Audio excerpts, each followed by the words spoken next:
विश्राम के लिए अनंत आकाश में उड़ने वाला पक्षी घास का छोटा सा घोंसला बनाता है और विश्राम के लिए आदमी ने पहले गुफा खोजी और फिर झोपड़ा और मकान बनाया। और आप आज अनहद में विश्राम की चर्चा शुरू कर रहे हैं। भगवान यह अनहद में विश्राम क्या है, यह हमें समझाने की कृपा करें। आनंद मैत्रेय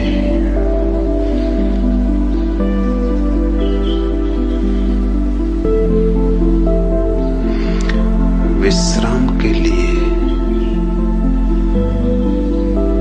पक्षी घोंसला बनाए, इसमें तो कुछ भी अड़चन नहीं, क्योंकि घोंसले में किया गया विश्राम आकाश में उड़ने की तैयारी का अंग है। आकाश से विरोध नहीं है घोंसले का। घोंसला सहयोगी है, परिपूरक है।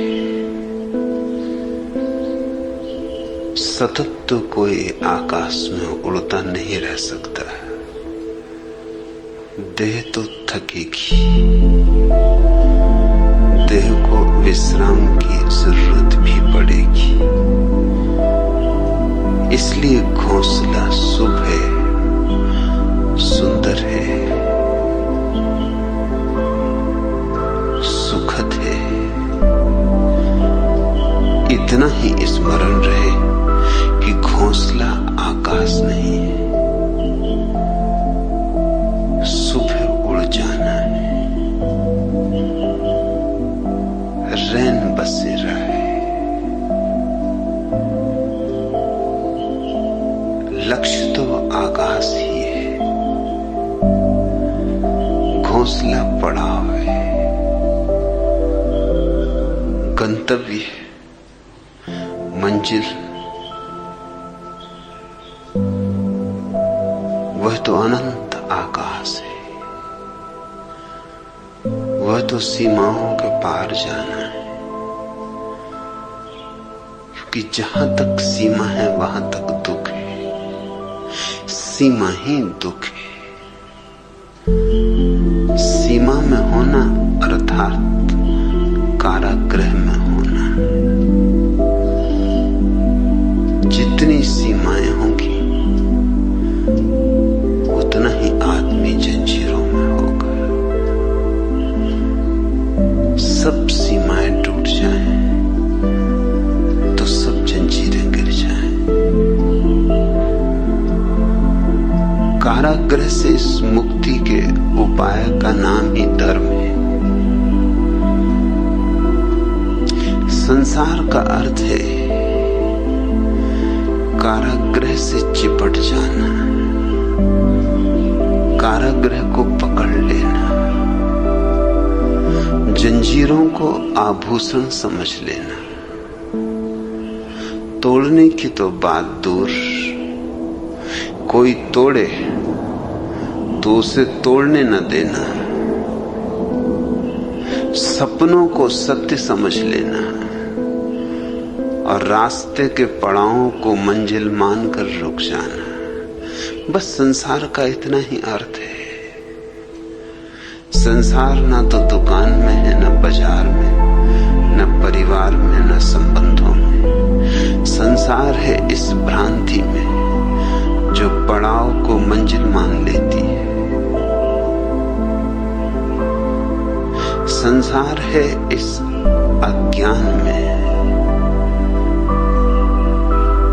जो क्षण भर के विश्राम को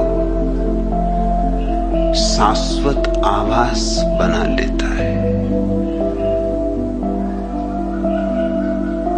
घोंसला बनाओ, जरूर बनाओ, सुंदर बनाओ, प्रीतिकर बनाओ। तुम्हारे सृजन की छाप हो उस पर, तुम्हारे व्यक्तित्व के हस्ताक्षर हों उस पर, फिर घोंसला हो कि झोंपड़ा हो कि मकान हो कि महल हो, अपनी सृजनात्मक ऊर्जा उसमें उंडेलो, मगर एक स्मरण कभी न चूके। सतत एक ज्योति बोध की भीतर जलती रहे। यह सराय आज नहीं कल, कल नहीं परसों, इसे छोड़कर जाना है, जाना ही पड़ेगा। तो जिसे छोड़कर जाना है उसे पकड़ना ही क्यों? रह लो, जी लो, उपयोग कर लो। आग्रह ना हो, आसक्ति ना हो। दो तरह के लोग हैं, एक हैं जो संसार में रहते हैं और संसार में गहन आसक्ति निर्मित कर लेते। दूसरे हैं जो संसार से भाग खड़े होते, जिनको हमने सदियों तक सन्यासी कहा है। थे वे केवल भगोड़े, उन्हें हमने पूजा है, उनकी हमने अर्चना की है, उनके लिए हमने दिए जलाए, धूप बारी, उनके ऊपर हमने फूल चढ़ाए, केसर छिड़की, क्योंकि हमें लगा कि अपूर्व, अद्वितीय, असंभव कार्य उनने कर दिखाया है। हमसे तो छूटता नहीं और वे छोड़कर चले गए, लेकिन उनसे भी छूटा नहीं है। असल में कहीं पकड़ ना जाए इस डर से भाग खड़े हुए। छूटने में और छोड़ने में फर्क है।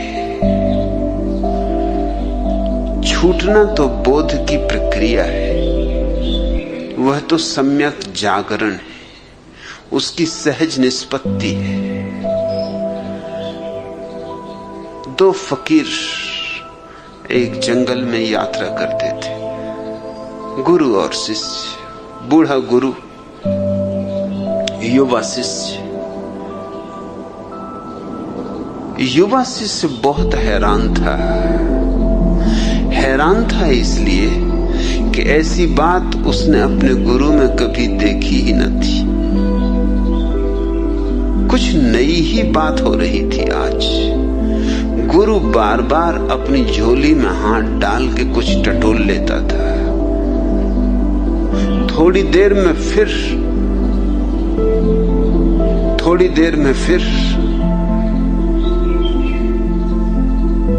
झोली में उसका जी अटका था।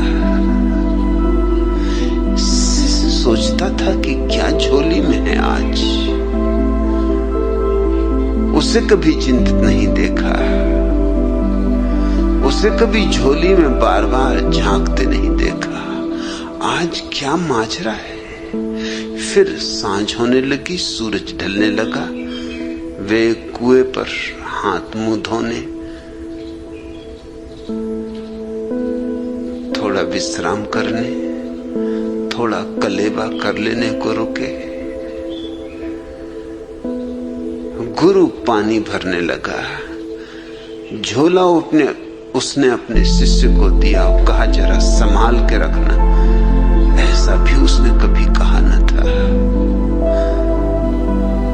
झोला यूं ही रख देता था, न मालूम कितने घाटों पर और न मालूम कितने कुओं पर रुकना हुआ था। आज क्या बात है। उत्सुकता जगी। जब गुरु पानी भरने लगा तो शिष्य ने झांक कर झोले में देखा। सोने की एक ईंट झोले में थी। सब राज खुल गया। उसने ईंट को तो निकाल के झोले के बाहर कुएं के पास फेंक दिया एक गड्ढे में, और उसी भजन का एक पत्थर झोले में रख दिया।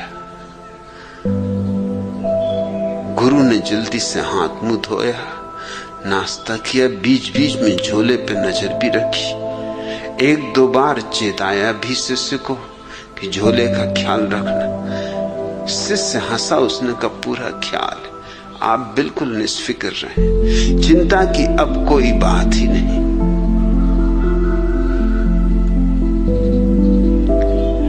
जैसे ही निपटे चलने को आगे बढ़े, गुरु ने जल्दी से झोला वापस ले लिया। अक्सर तो यूं होता था कि झोला शिष्य को ही ढोना पड़ता था। आज गुरु शिष्य पर झोले का बोझ डालने को राजी न था। जल्दी से झोला अपने कंधे पे ले लिया। बाहर से ही टटोल कर देखा, भजन पूरा है, ईंट भीतर है। निश्चिंत हो चलने लगा। फिर बार बार कहने लगा, रात हुई जाती है, दूर किसी गांव का टिमटिमाता दिया भी दिखाई पड़ता नहीं। जंगल है, अंधेरा है, अमावस है, चोर, लफंगे, लुटेरे, कोई भी दुर्घटना घट सकती है।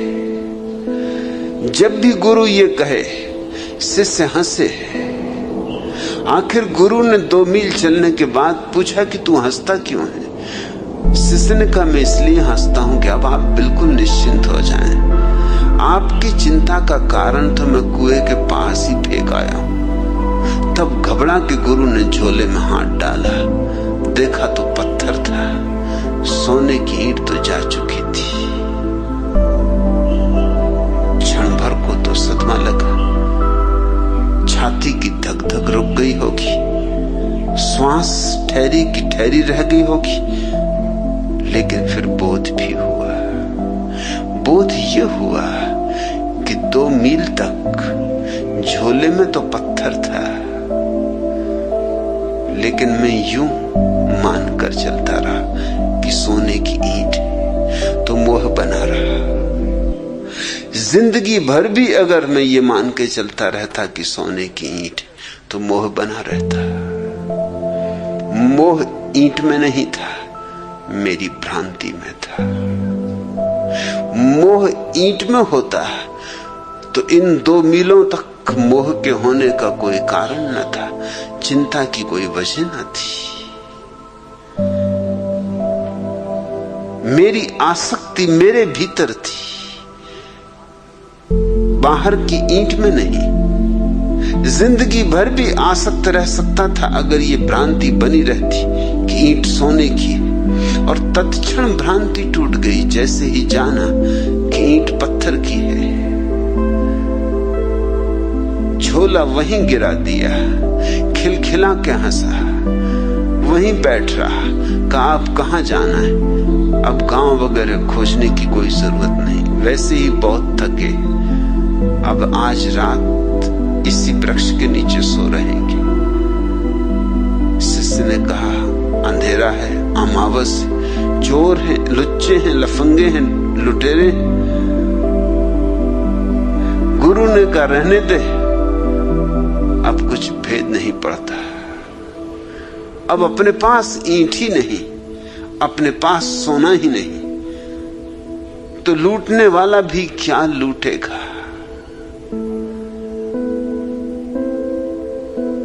इसे मैं छूटना कहता हूं। छोड़ा नहीं, छूटा। एक बोध जगा, एक समझ गहरी हुई, एक बात साफ हो गई कि सब उपद्रव भीतर है, बाहर नहीं। बाहर तो सिर्फ बहाने हैं, निमित्त, खूंटियां, जिन पे हम अपने भीतर के उपद्रव टांग देते। फिर धन हो, पद हो, प्रतिष्ठा हो, परिवार हो, परिजन हो, मित्र हो, देह हो, मन हो, कोई भी बहाना काम दे देगा। लेकिन अगर भीतर टांगने को ही कुछ न बचा हो तो फिर सब बहाने रहे आए क्या फर्क पड़ता है? फिर बाजार में बैठो कि मरघट में, बराबर है। वे जो भगोड़े हैं उनसे संसार छूटा नहीं, उन्होंने छोड़ा है। और दोनों शब्दों में उतना ही भेद है जितना जमीन और आसमान में। छूटना तो बोध से होता है, छोड़ना भय से होता है। भय और बोध का क्या नाता, क्या संबंध? वे तो विपरीत हैं, उनका तो कभी मिलन होता ही नहीं। बोध और भय, भय तो पलता है अंधेरे में और बोध जगता है उजेले में। बोध है सुबह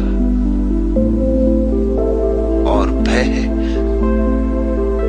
अमावस की रात। दोनों का कैसा मिलन? वे जो भाग गए हैं छोड़कर, छिप गए हैं जाकर पहाड़ियों में, गुफाओं में, वे सिर्फ भयभीत हैं, डरे हुए। डर है कि संसार में अगर रहे तो आसक्ति पकड़ लेगी, मगर संसार ने कभी किसी को पकड़ा है? तुम कल न मरो, आज मर जाओ तो संसार तुम्हें क्षण भर न रोकेगा कि न जाओ, कि ठहरो, कि कुछ देर तो ठहरो। तुम्हारे बिना कैसे चलूंगा, कि तुम्हारे बिना सब अस्त व्यस्त हो जाएगा, अराजकता हो जाएगी। तुम नहीं तो फिर जिंदगी कहां? रुक जाओ, ठहर जाओ थोड़ी देर और, जरा संभल लेने दो, परिपूरक खोज लेने दो, फिर चले जाना। ऐसी जल्दी क्या है? कल के मरते आज मर जाओ, संसार को क्या पड़ी? कुछ अंतर ही नहीं पड़ता। कितने लोग आए, कितने लोग गए, कितने लोग आते रहे जाते रहे, कितने लोग आते रहेंगे जाते रहेंगे। संसार अपनी जगह, संसार तुम्हें पकड़ता नहीं, तुम संसार को पकड़े हुए हो, इसलिए छोड़कर कहां भाग रहे हो? अगर पकड़ने की आदत तुम्हारी है तो तुम्हारे साथ चली जाएगी। उसे कैसे छोड़ोगे? वह तो भीतर है। तो हो सकता है महल छोड़ दो, झोंपड़ा पकड़ लोगे, सिंहासन छोड़ दो, लंगोटी पकड़ लोगे, तिजोरियां छोड़ दो, भिक्षा पात्र पकड़ लोगे, राज्य छोड़ दो, कुछ अंतर ना पड़ेगा।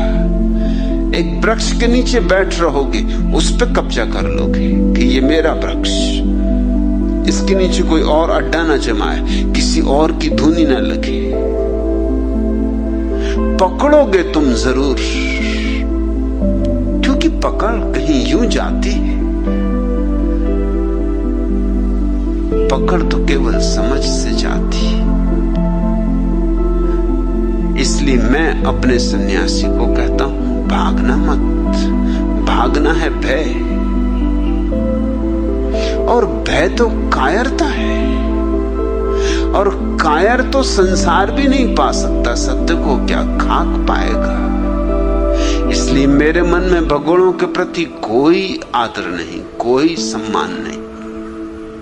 वे चाहे कितने ही बड़े भगोड़े रहे हो, और चाहे उन्होंने कितने ही लोगों को प्रभावित कर दिया हो। लोग तो अपने से विपरीत व्यक्ति से प्रभावित हो जाते। एक आदमी सिर के बल खड़ा हो जाए और भीड़ लग जाएगी। अब यूं सिर के बल खड़ा होना कोई बड़ी बात नहीं, कोई भी मूढ़ कर सकता है। सच तो यह सिवाय मूढ़ के और कौन करेगा? अगर परमात्मा को तुम्हें सिर के बल ही खड़ा करना था तो उसने सिर में टांगें उगा दी होती। परमात्मा शीर्षासन में बहुत उत्सुक नहीं।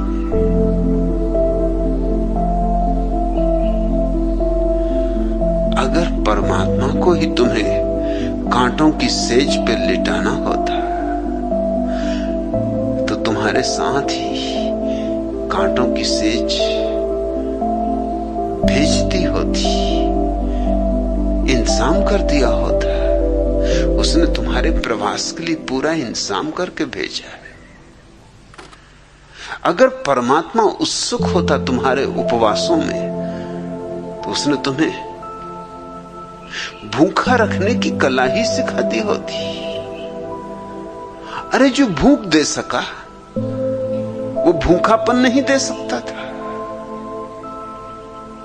अगर परमात्मा उत्सुक होता कि तुम छोड़ दो परिजन, तुम छोड़ दो मित्रजन, तुम छोड़ दो परिवार, तुम छोड़ दो लोग, तो तुम्हें परिवार में और परिजनों में, मित्रों में पैदा ही क्यों करता? यूं ही जैसे आकाश से वर्षा होती तुम भी बरस गए होते। जॉर्ज गुरजीएफ कहा करता था कि तुम्हारे महात्मा, तुम्हारे सभी महात्मा परमात्मा के दुश्मन मालूम होते। परमात्मा एक काम करता है, तुम्हारे 16 काम करने को बताते। लेकिन राज यह है कि परमात्मा तो तुम्हें सहज स्वाभाविक बनाता है, महात्मा तुम्हें असहज अस्वाभाविक बनाते हैं, क्योंकि असहज अस्वाभाविक होकर ही तुम आकर्षण के बिंदु बनते हो। लोगों के लिए तुम्हारे प्रति सम्मान तभी पैदा होगा जब तुम कुछ उल्टा करो। अमेरिका में एक विचारक हुआ रॉबर्ट रिपले, वो प्रसिद्ध होना चाहता था। कौन प्रसिद्ध नहीं होना चाहता? चाहता था सारी दुनिया उसे जान ले। गांव में एक बहुत बड़ा सर्कस आया हुआ था। सोचा उसने कि सर्कस इतना प्रसिद्ध है, जग जाहिर है, इसके मैनेजर को जरूर कुछ सूत्र पता होंगे प्रसिद्धि के। तो मैनेजर से उसने अलग से मुलाकात ली और कहा कि मुझे भी कुछ राज बताओ, मैं भी प्रसिद्ध होना चाहता हूं। मैनेजर ने यूं ही मजाक में कहा, सर्कस का ही मैनेजर था, धंधा ही मजाक का था, तमाशबीनी का था। उसने कहा इसमें क्या खास बात है, तुम अपने सिर के आधे बाल कटा लो और चुपचाप बिना कुछ बोले जमीन पर टकटकी बांधे पूरे न्यूयॉर्क की सड़कों पर चक्कर काटते रहो। 3 दिन बाद आना। 3 दिन बाद वो आया तो साथ में अखबारों की बहुत सी कटिंग भी लाया, क्योंकि अखबारों में तस्वीरें ही छप गई। चर्चा हो गई गांव में, घर घर में कि ये कौन है आदमी, आधे सिर के बाल कटाए हुए, कौन प्रसिद्ध ना हो जाए।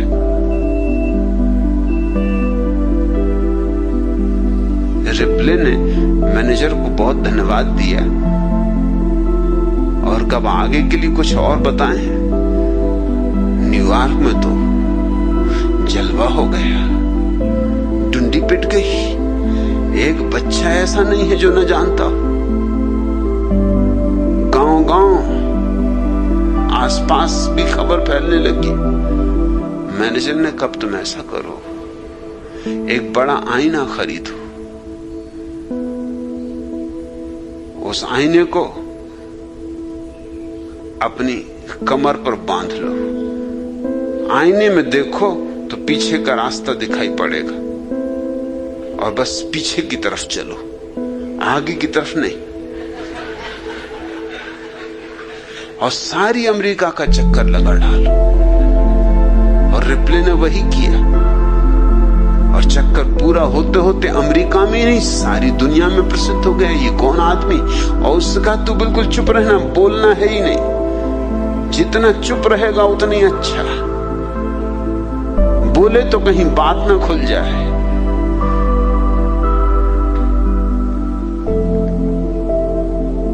बुद्धिमान आदमी का बोलना अच्छा, बुद्धू का चुप रहना अच्छा, क्योंकि बुद्धू चुप रहे तो बुद्धिमान मालूम होता है।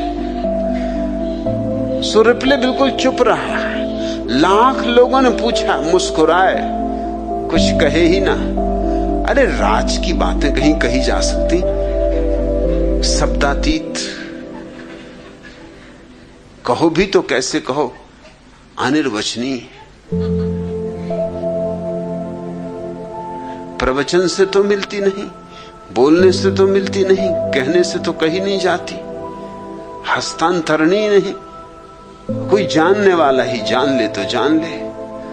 और मजा तो तब हुआ जब रिप्ले ने पाया कि कुछ उसके शागिर्द भी पैदा हो गए, उसके पीछे पीछे चलने लगे। उन्होंने भी छोटी छोटी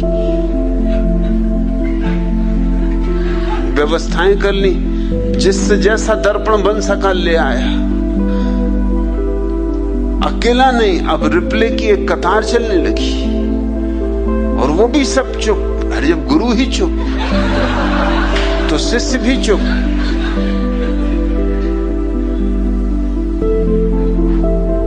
कुछ भी जो सामान्य नहीं, असामान्य है, जो स्वाभाविक नहीं है, अस्वाभाविक है, उससे लोग प्रभावित होते हैं।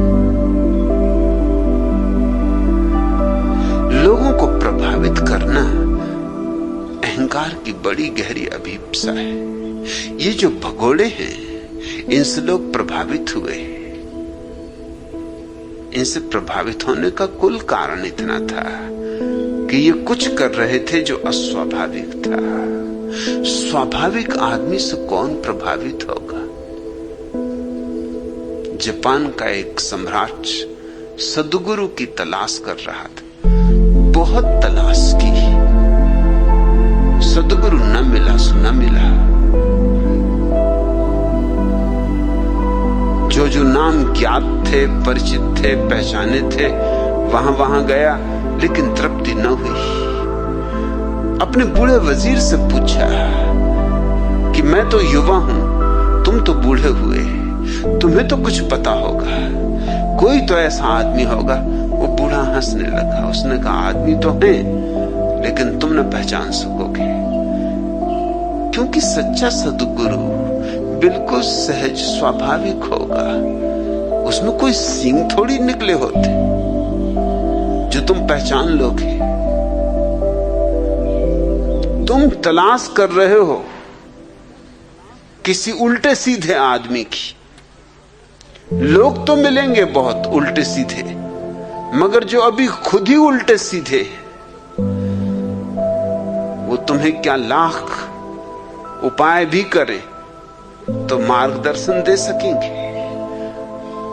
तुम्हें भी और अस्त व्यस्त कर देंगे। तुम वैसे ही अराजक अवस्था में हो, वो तुम्हें और अराजक कर देंगे। मैं एक आदमी को जानता हूं,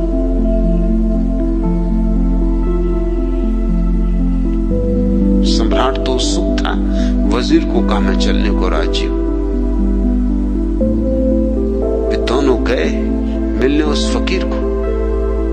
वजीर तो चरणों पर गिर पड़ा फकीर के, लेकिन सम्राट उस आदमी को देख के इस योग्य न पाया कि इसके चरणों में गिरे। आदमी बिल्कुल साधारण था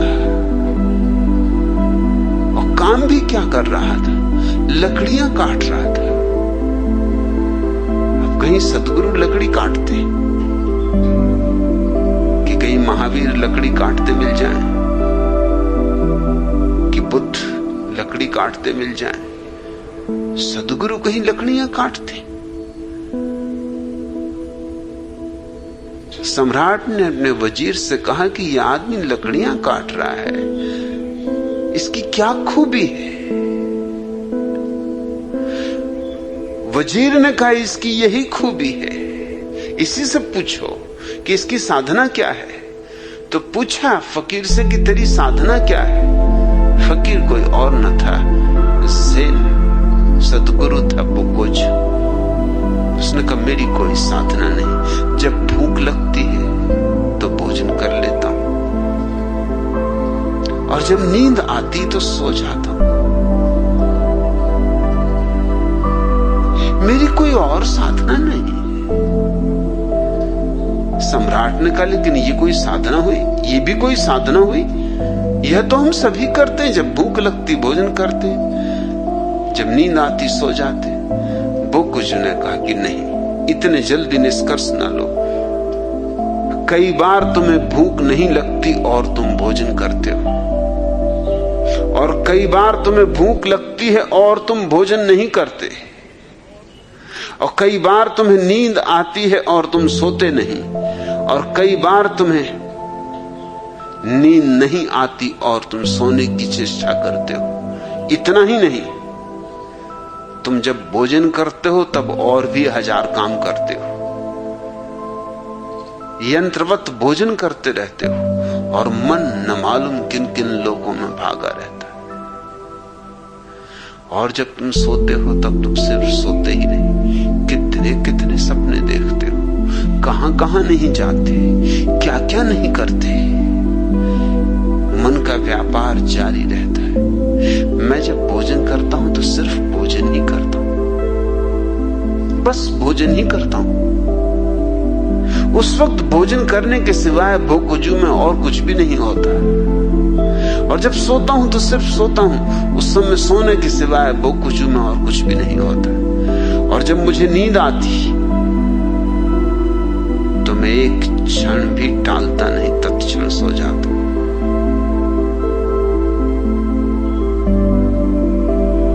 बोकुजू के संबंध में कहानियां हैं कि कभी कभी बीच प्रवचन में देते सो जाता था। नींद आ गई तो बोकुजू क्या करे? इतना नैसर्गिक आदमी, और ब्रह्म मुहूर्त में नहीं उठता था। और जब किसी ने पूछा उससे कि फकीर को तो ब्रह्म मुहूर्त में उठना चाहिए, तुम ब्रह्म मुहूर्त में नहीं उठते? बोकुजू ने कहा, मैंने परिभाषा बदल ली अनुभव से। फकीर जब उठे तब ब्रह्म मुहूर्त। जब नींद खुले तो भीतर का ब्रह्म जागना चाहता है, ये ब्रह्म मुहूर्त। और जब भीतर का ब्रह्म सोना चाहता है, तुम अलार्म भर के और जबरदस्ती उठने की कोशिश कर रहे हो, ठंडा पानी छिड़क रहे हो आंखों पर, राम राम जप रहे हो, भाग दौड़ कर रहे हो, दंड बैठक लगा रहे हो, किस तरह नींद टूट जाए। क्योंकि स्वर्ग जो जाना है, ब्रह्म मुहूर्त में जगे बिना स्वर्ग तो जा ना सकोगे।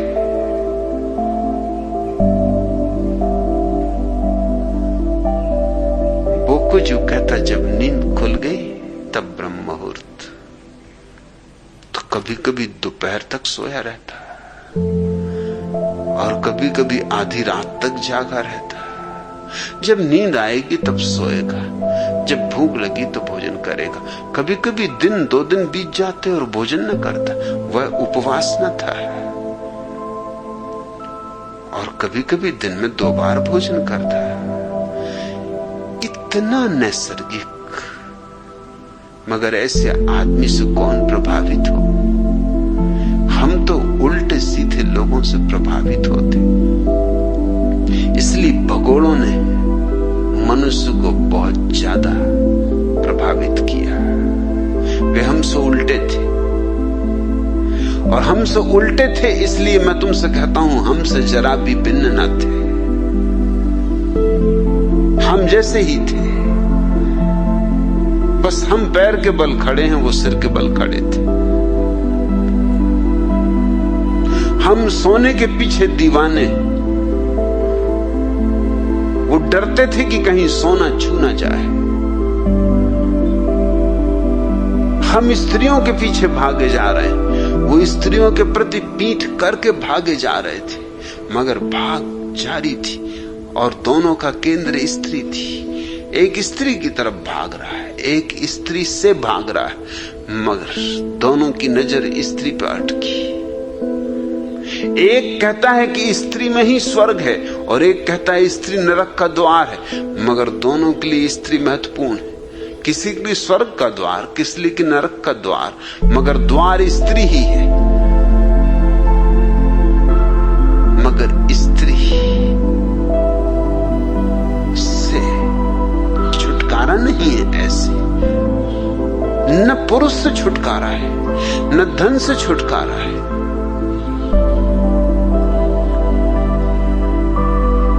विश्राम बनाने के लिए,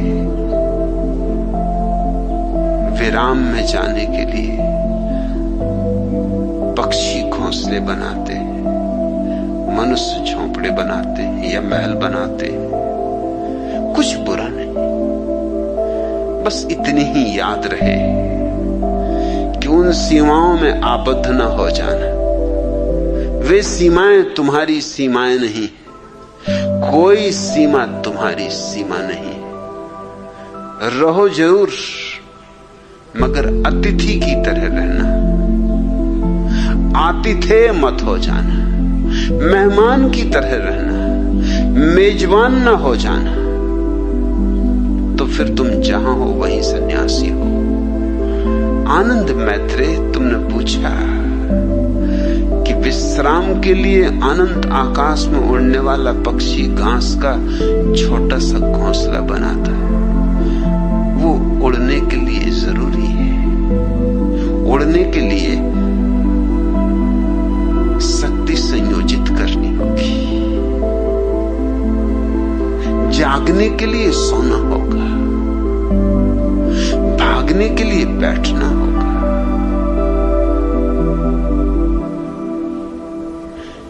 नहीं तो ऊर्जा विनष्ट हो जाएगी। वह घोंसला आकाश का दुश्मन नहीं, संगी साथी है, आकाश का हिस्सा है, आकाश ही है। मगर कोई पक्षी घोंसले को पकड़ के नहीं बैठ जाता।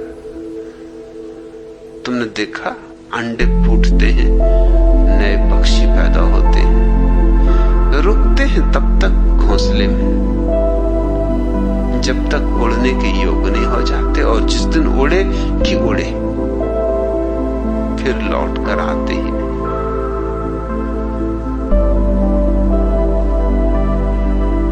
फिर घोंसले बनाएंगे जब उनको खुद अंडे रखने होंगे। जरूरत है तो उपयोग करो, संसार का उपयोग करो। संसार नहीं बांधता है, संसार से भागो मत, जागो। तुम कहते हो और विश्राम के लिए आदमी ने पहले गुफा खोजी, फिर झोंपड़ा मकान बनाया, और आज आप अनहद में विश्राम की चर्चा शुरू कर रहे हैं। ये अनहद में विश्राम अंतिम विश्राम है, ये आखिरी घोंसला है। फिर उसके पार और मकान नहीं बनाने पड़ते, शाश्वत घर मिल गया। फिर क्या मिट्टी के घरगुले बनाने, क्या फिर रेत के मकान बनाने, जो अभी बनाए और अभी गिरे। फिर क्या क्षणभंगुर में समय को व्यतीत करना है और व्यर्थ करना है। अनहद में विश्राम दरिया की इस अद्भुत सूचना का अंग है। जात हमारी ब्रह्म है, माता पिता है राम, ग्रह हमारा शून्य में, अनहद में विश्राम। इस सूत्र को समझ लो, यह सूत्र संन्यास का सार है। जात हमारी ब्रह्म है। जात का अर्थ होता है जहां से हम जन्मे, जो हमारा वास्तविक जीवन स्रोत है। इसलिए तुम्हारी जात हिंदू नहीं और मुसलमान नहीं और ईसाई नहीं। क्योंकि बच्चा जब पैदा होता है उसे पता ही नहीं होता कि हिंदू है कि ईसाई है कि मुसलमान। बच्चा जब पैदा होता है तो न तो संस्कृत बोलता है, न अरबी बोलता है, न लैटिन, न ग्रीक। मैंने सुना है एक फ्रेंच दंपति जिनके बच्चे पैदा नहीं होते थे,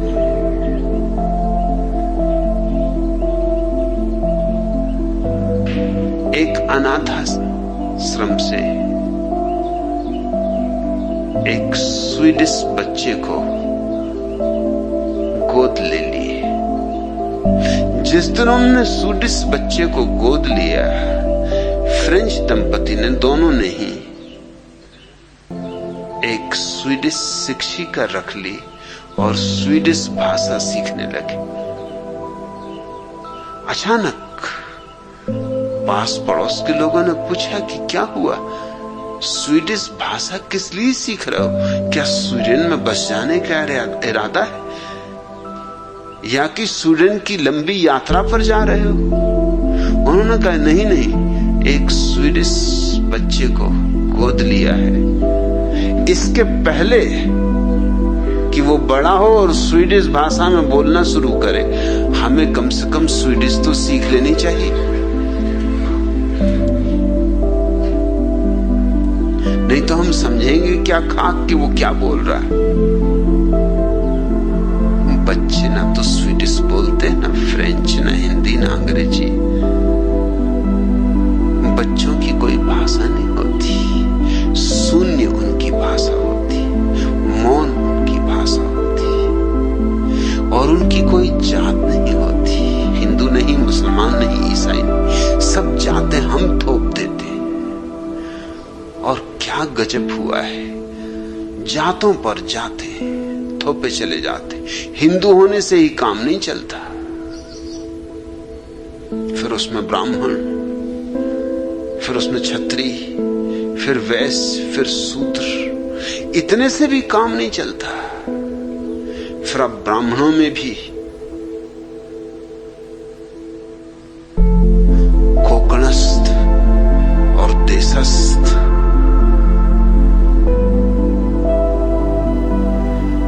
विनोबा भावे से किसी ने पूछा कि आप कोकणस्थ ब्राह्मण हैं या देशस्थ? विनोबा ने अपनी सूझबूझ के हिसाब से ठीक ही उत्तर दिया, हालांकि मुझे कुछ बहुत ठीक नहीं लगता। उन्होंने कहा ना तो मैं कोकणस्थ ब्राह्मण हूं ना देशस्थ, मैं तो स्वस्थ ब्राह्मण हूं। बात तो ठीक है, लेकिन मेरा इतना ही निवेदन है कि इसमें पुनरुक्ति है। स्वस्थ ब्राह्मण दोनों का एक ही अर्थ होता है। स्वस्थ का अर्थ होता है स्वयं में स्थित हो जाना, और ब्राह्मण का अर्थ होता है स्वयं के ब्रह्म को जान लेना। इसलिए स्वस्थ ब्राह्मण एक ही बात को कहने के लिए दो शब्द उपयोग कर रहे हो, उचित नहीं है। ब्राह्मण होना काफी है, स्वस्थ होना काफी है। स्वस्थ ब्राह्मण होने की कोई जरूरत नहीं। एक ही बात को कहने के लिए दो शब्द क्यों उपयुक्त करने, क्यों उपयोग करना? लेकिन यूं उनकी बात ठीक है कि कोकणस्थ नहीं, देशस्थ नहीं। लेकिन खतरा यह है कि कुछ स्वस्थ ब्राह्मण पैदा हो सकते, ऐसी तो जातियां पैदा होती। विनोबा के पीछे चलने वाले ब्राह्मण कहने लग सकते हैं हम स्वस्थ ब्राह्मण, फिर एक जाति पैदा हो गई। क्या ब्राह्मण होना पर्याप्त नहीं है? क्या ब्रह्म होना काफी नहीं है? क्या ब्रह्म से और कोई परिष्कार हो सकता है? क्या ब्रह्म को सुंदर बनाया जा सकता है? कुछ और शब्द उस पर आरोपित कर दिए जाएं तो?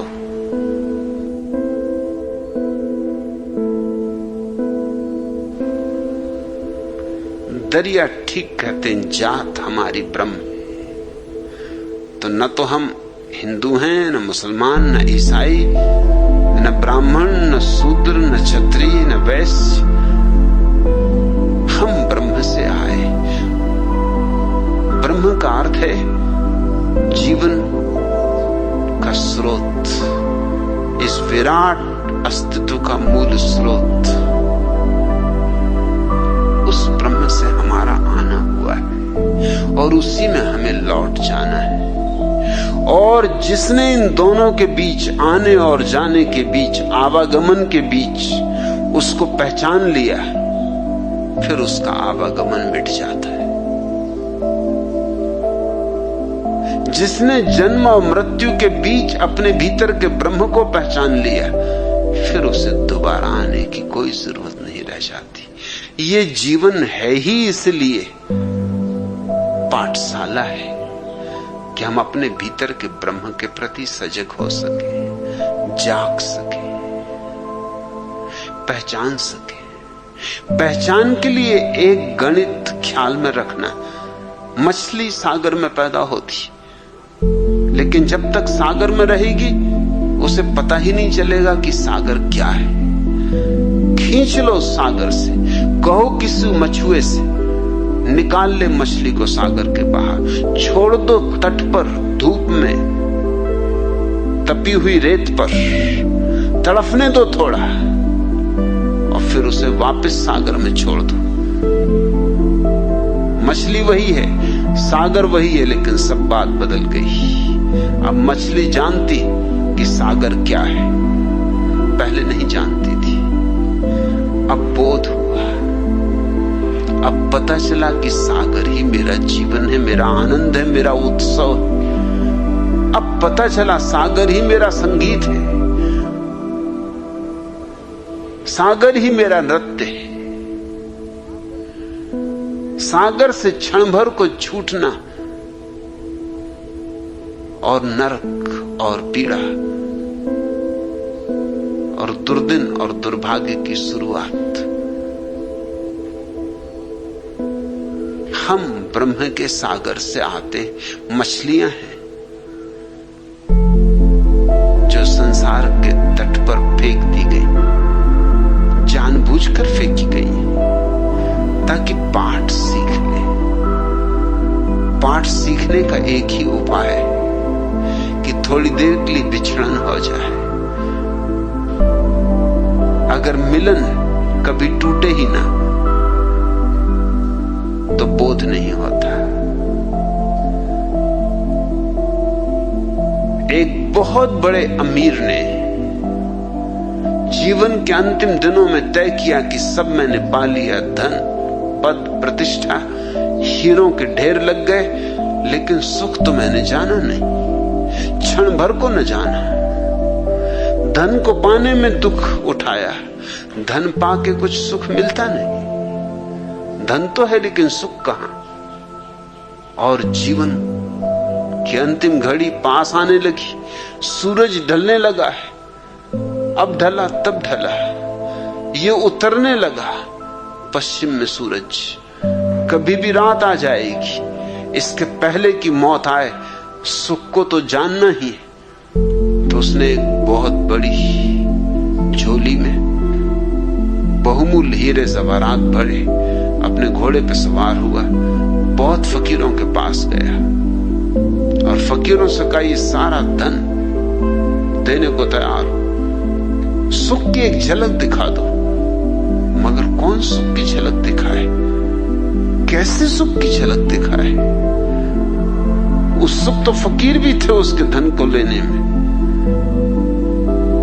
और जो उसके धन को लेने में उत्सुक थे वे क्या खाक सुख की झलक दिखाएंगे? अभी तो उनको खुद भी झलक नहीं मिली, अभी तो वो भी सोच रहे हैं कि धन मिल जाए तो शायद झलक मिले, और आंख के होते हुए अंधे हैं। इस आदमी को धन मिल गया और धन का झोला लिए घूम रहा है कि मैं देने को तैयार हूं किसी को भी एक झलक, बस एक झलक, एक नजर भर के देख लूं सुख क्या है कि सब निछावर कर दूंगा। फिर एक सूफी फकीर की उसको खबर मिली। लोगों ने कहा हम तो न दे सकेंगे झलक, सच तो यह है कि तुम्हारा धन देख के हमारे भीतर तुमने लालच जगा दी, हमारी न मालूम कितने दिनों की तपस्या और साधना डगमगा दी। तुम भागो यहां से, ले जाओ अपना धन। हम पहुंचे ही जा रहे थे कि तुमने चुका दिया। तुम खुद भी चूके और हमको भी चुका दिया। हाँ, एक फकीर है, वो जरा उल्टा सीधा फकीर है, शायद वही तुम्हारे काम आए। तो गया धनपति, अपने घोड़े को रोका उस फकीर के वृक्ष के नीचे, फकीर को अपनी पूरी कथा सुनाई। फकीर ने गौर से सुनी। धनपति ने अपना झोला भी खोल के दिखाया, हीरे जवाहरातों का ढेर था उसमें, अरबों खरबों के होंगे। फकीर ने कहा झोला बंद कर। झोला धनपति ने बंद किया। लगा कि फकीर है तो कुछ पहुंचा हुआ, और दूसरे फकीरों को तो झोले में एकदम रस आ गया था। एकदम उनकी आंखों से लार टपकने लगी थी। वो तो भूल ही गए थे इसको सुख देने की बात, वो तो खुद ही के सुख पाने की आकांक्षा में तल्लीन हो गए थे। इस फकीर ने कहा बंद कर ये कचरे को, झोला बंद कर। फिर कुछ सुख दिखाने की बात बने। धनपति ने झोला बंद किया। ये फकीर जजा, जिसने जीवन भर धन इकट्ठा किया उसको ऐसी आदमी जचता है। और जैसे उसने झोला बंद करके एक तरफ रखा, फकीर उठा और झोला लेके भाग खड़ा हुआ। एक क्षण को तो धनपति को कुछ समझ में नहीं आया कि क्या हो रहा है। किम कर्तव्य विमूढ़ खड़ा रह गया। जब होश आया तब तक तो फकीर ये गया वो गया, 9 तो 11 हो गया। उसको तो जगह परिचित थी, वो जंगल परिचित था, वो पास में ही बसा गांव परिचित था। इस धनपति को सब अपरिचित था। भागा एकदम उसके पीछे, बेतहासा भागा, घोड़े को भी छोड़ गया, भूल ही गया घोड़े की बात। चिल्लाता हुआ कि लुट गया, बर्बाद हो गया, मेरी जिंदगी भर की मेहनत पे पानी फेर दिया। अरे ये कोई फकीर नहीं है, ये बदमाश है, लुच्चा है, चोर है। चिल्लाता जाए, भागता जाए, पकड़ो पकड़ो। सारा गांव खड़े होकर देख रहा था। गांव तो फकीर को जानता था, वो कई कर्तव्य इस तरह के पहले कर चुका था। उसके कामों से तो लोग परिचित थे कि वो कुछ उल्टा सीधा करता है, कुछ किया होगा। कोई पकड़ने में उत्सुक नहीं दिखाई पड़ रहा था। और धनपति और भी हैरान था। फिर तो वो गालियां पूरे गांव को देने लगा कि पूरा गांव बदमाशों का, लुच्चों का है। ये फकीर तुम्हारा नेता है या क्या बात है? पकड़ते क्यों नहीं? लोग हंस रहे थे, खिलखिला रहे थे। मैं उसके प्राणों पे बनी थी। हाँफता भागता फकीर का पीछा करता रहा। फकीर वापस पहुंच गया उसी झाड़ के नीचे जहां घोड़ा खड़ा था। अब भी झोले को वहीं रख दिया जहां से उठाया था, झाड़ के पीछे जाके खड़ा हो गया छिपकर। थोड़ी ही तो बात, धनपति भी हाँफता, पसीने से लथपथ, जिंदगी में कभी ऐसा दौड़ा नहीं था, मौका ही ना आया था। झोला देखा, एकदम उठा के छाती से लगा लिया और कहा कि हे परमात्मा, धन्य है तू। किन शब्दों में तेरा आभार करूं? आत्मा को ऐसी शांति मिल रही, ऐसा सुख मिल रहा, कभी नहीं मिल रहा। फकीर बोला मिला, चलो थोड़ा दर्शन तो हुआ, झलक मिली। ये धनपति को पता नहीं था कि वो झाड़ के पीछे छिपा है। फकीर बाहर आ गया, अपनी जगह बैठ गया। उसने कहा देख, तू कहता था झलक दिखा दो, दिखा दी। अब अपने घर जा, अब आगे काम तू कर। तब धनपति को बोध आया, चरणों पर गिरा, कहा कि मैं पहचाना नहीं। लुच्चा लफंगा चिल्लाया, गालियां दी, पूरे गांव को गालियां दी। अब मैं समझा कि वो गांव के लोग क्यों तुम्हें नहीं पकड़ रहे थे, वो तुम्हें जानते होंगे, मगर तुमने क्या गजब किया। फकीर ने कहा इसके सिवाय कोई रास्ता नहीं था, यही परमात्मा की विधि है और यही समस्त सद्गुरुओं की विधि है। तुमसे जब तक हटा ना लिया जाए तब तक तुम्हें पता ही नहीं चलेगा। अचानक तुम्हें सुख मिल गया, ये झोला तो तुम्हारे पास सदा से था। पहले छाती से लगा कि परमात्मा को धन्यवाद नहीं दिया, आज क्यों धन्यवाद दे रहे हो?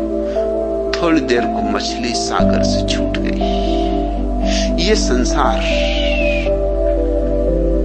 एक शिक्षण की व्यवस्था है, इसलिए जिनने तुमसे कहा है संसार छोड़ दो, वो वही लोग हैं जो तुम्हारे बच्चों को समझाएं कि स्कूल छोड़ दो। भाग खड़े हो, ये स्कूल है, इसे छोड़ना नहीं है, यहां कुछ सीखना है। यहां परमात्मा से विरह हो गया हमारा, वो जो हमारा मूल स्रोत है, उद्गम है, ब्रह्म है, उससे हमारा नाता टूट गया है। इस विरह को भोगना है ताकि फिर से मिलन की संभावना बन सके, और विरह के बाद जो मिलन है उसका मजा ही और है। जात हमारी ब्रह्म है, माता पिता है राम। जात भी हमने खो दी, न मालूम क्या क्या बन के बैठ गए। जमीन पे कोई 300 धर्म है और 300 धर्मों में कम से कम 3000 छोटी छोटी जातियां, उपजातियां, और न मालूम क्या क्या, कितना जाल फैला दिया है। और जिनको हम भले लोग कहें, उनके भीतर भी वही जाल है। शंकराचार्य जैसे व्यक्ति को, जिनको भारतीय सोचते हैं वेदांत की पराकाष्ठा, उनको भी एक शूद्र ने छू दिया तो वो नाराज हो गए। शंकराचार्य पानी फेर दिया सब वेदांत पर, भूल गए सब बकवास कि जगत माया है और ब्रह्म सत्य है। तत्क्षण पता चला शूद्र सत्य है, ब्रह्म वगैरह कोई सत्य नहीं। एक शूद्र ने छू दिया, भूल गए ज्ञान, भूल गए चौकड़ी, एकदम क्रुद्ध हो गए और कहा कि मूढ़, शूद्र होकर तुझे इतनी समझ नहीं कि ब्राह्मण को छू दिया, और मैं अभी गंगा स्नान करके आ रहा हूं। स्नान करके वो चढ़ी रहे थे दशाश्वमेध की सीढ़ियां, तभी उस शूद्र ने छू दिया। सुबह सुबह का अंधेरा, अब मुझे फिर स्नान करना पड़ेगा। उस शूद्र ने कहा स्नान आप जरूर करिए, मगर इसके पहले कि स्नान करें मेरे को सवालों का जवाब दे दें। एक तो ये कि अगर संसार माया है तो किसने किसको छुआ? अगर मैं हूं ही नहीं, अगर ये देह भ्रम है तो दो भ्रम एक दूसरे को छू सकते, और अगर छू भी ले भ्रम भ्रम को तो क्या हर्जा है? और तुम्हारा भ्रम पवित्र और मेरा भ्रम अपवित्र, कुछ तो संकोच करो, कुछ तो लाज करो, कुछ तो अपने कहे का ख्याल करो। थूके को इतनी आसानी से तो न चाटो। फिर मैं ये भी पूछता हूं कि गंगा में स्नान करने से शरीर पवित्र हुआ कि आत्मा पवित्र हुई? पानी शरीर को छुएगा कि आत्मा को? अगर शरीर पवित्र हुआ है तो शरीर क्या पवित्र हो सकता है? क्योंकि शरीर तो मिट्टी है। और तुम ही तो समझाते हो कि शरीर में कुछ भी नहीं। ये सारे महात्मागण समझाते, खासकर स्त्रियों का शरीर में, क्योंकि ये सब लिखने वाले पुरुष हैं। ये तो बड़ी कृपा है कि स्त्रियों ने शास्त्र नहीं लिखे, लिखना चाहिए उन्हें। सारे पुरुष हैं लिखने वाले, स्त्रियों को तो पढ़ने भी नहीं देते। उनके लिए तो बना दिया है कुछ अलग ही हिसाब। रामायण पढ़ो, सत्यनारायण की कथा पढ़ो, कूड़ा करकट, उपनिषद नहीं। जो कीमती है वह नहीं। क्या स्त्री बुद्धि समझेगी कीमती को? वो तो पुरुषों की बात है। पुरुष पढ़ेंगे उपनिषद और स्त्रियां बाबा तुलसीदास की चौपाइयां रटेंगी। और उन्हीं बाबा तुलसीदास की जो कह गए स्त्रियों को कि ढोल गंवार शूद्र पशु नारी, ये सब ताड़न के अधिकारी, स्त्रियां इन्हीं को घोंट रही। स्त्रियों को वेद पढ़ने की मनाही, और पुरुष स्त्रियों के संबंध में क्या क्या कहते रहे कि स्त्री का शरीर है क्या? मांस, मज्जा, मवाद, खून, वात, पित्त, कफ। जैसे पुरुष के शरीर में कोई हीरे जवाहरात, स्वर्ण भस्मी।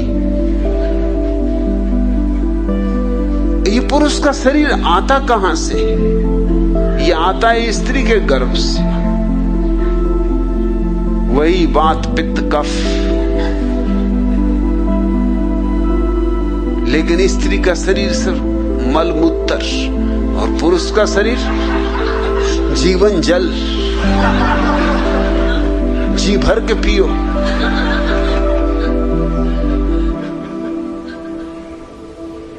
ये देह तो देह है, ये क्या पवित्र होगी? और आत्मा तो पवित्र है ही, उसे कैसे पवित्र करोगे? उस शूद्र ने बड़े बहुमूल्य सवाल उठाए जो बड़े बड़े वेदांती नहीं उठा सके थे। शंकराचार्य अगर किसी व्यक्ति के सामने हतप्रभ हुए तो वह शूद्र था। मगर शंकराचार्य को भी ख्याल नहीं कि जगत को ब्रह्म कह रहे हैं, तो इसका क्या अर्थ होगा? फिर कैसा ब्राह्मण, फिर कैसा शूद्र?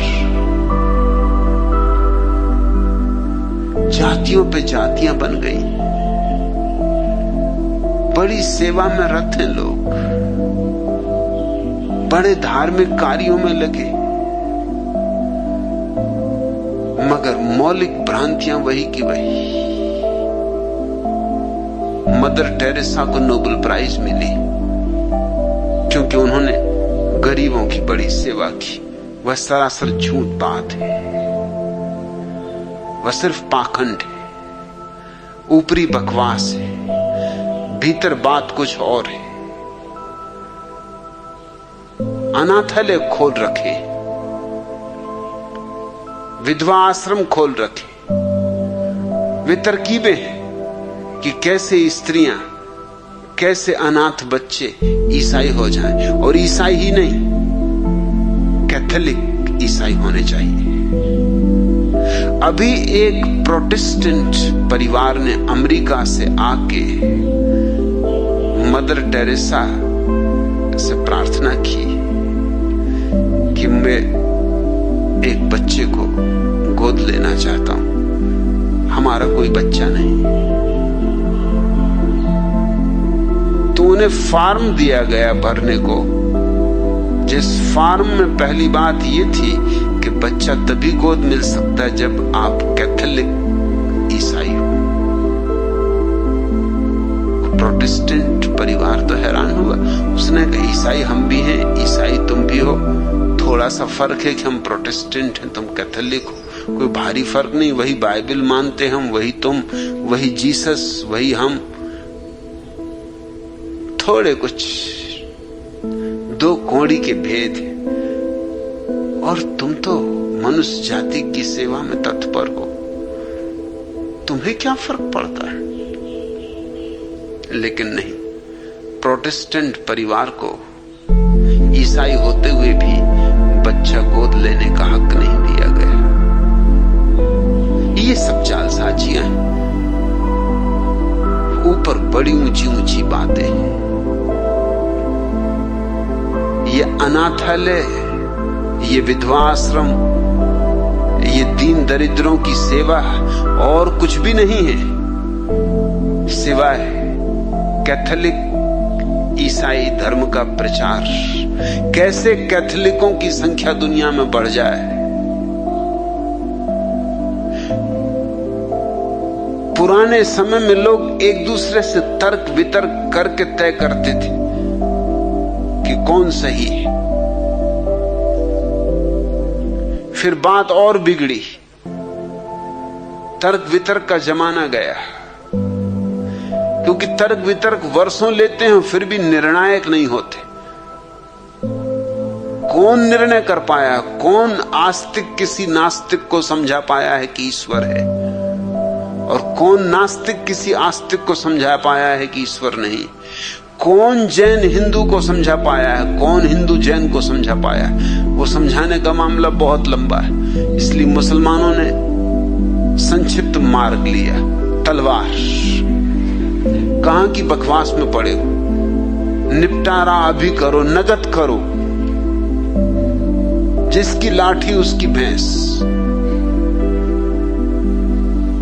जो जीत जाए वो सत्य, सत्यमेव जयते। कहते हैं कि सत्य की सदा विजय होती। उन्होंने जरा सा भेद कर लिया, उन्होंने कहा जिसकी विजय होती वही सत्य। थोड़ी सा तो भेद है, कुछ ज्यादा भेद नहीं। मगर तलवार के दिन भी गए, आदमी थोड़ा सभ्य हुआ, उसे ये बात बेहूदी लगी कि जीवन सिद्धांतों का निर्णय तलवार से हो, तो फिर कैसे निर्णय हो?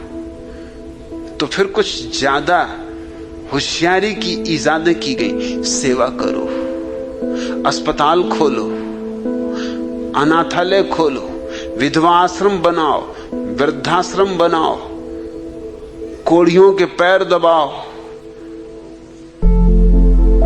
भिखमंगों को भोजन दो।